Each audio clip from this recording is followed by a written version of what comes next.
तो आज हम लोग यहाँ इकट्ठा हुए हैं जम्मू में, जो जम्मू के बच्चे प्रोटेस्ट कर रहे थे। तो धर्मेंद्र प्रधान के रिजाइन के बाद हम लोग यहाँ सेलिब्रेट करने के लिए इकट्ठा हुए हैं। तो चलिए लोगों का ओपिनियन लेते हैं कि क्या कहना चाहते हैं, और जो ये हमारे नए एजुकेशन मिनिस्टर बने हैं प्रहलाद जोशी, उनसे उनकी क्या उम्मीद है। तो मेरे को तो कोई लग नहीं रहा कि ऐसा कुछ होगा, क्योंकि उन्होंने अपनी मर्जी से उसको डाला होगा, वो भी इनके जैसे हो सकता है। आरएसएस का एक्सपीरियंस भी है, तो अब देखते हैं एक कुर्सी से एक रेडिकल को हटा के एक और रेडिकल आया है। जब सारी दाल काली हो तो उसमें से एक दाना निकाल दो, दाल तो काली रहती है ना, बस उसी विचारधारा का आदमी हटाया गया है और उसी विचारधारा का आदमी लाया गया है, और वही एजेंडा है, वही सोच है।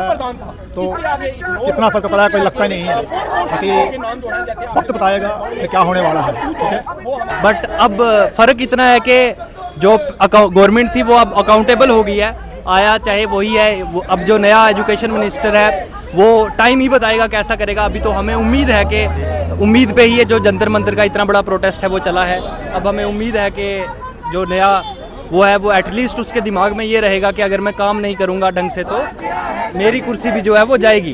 लग तो नहीं रहा, क्योंकि बिकॉज मैंने एक पोस्ट देखी थी, उस पर इसके खिलाफ था कि किसानों को खीरा उगाने के लिए बोला था, लेकिन उसमें ये हुआ था कि इसने जो 2 करोड़ देना था किसानों को, उसमें से इसने कुछ आधा अपनी बीवी को दे दिया और अपने, अब वो पता नहीं झूठ है कि सच है, लेकिन देखा था कि ऐसा है। तो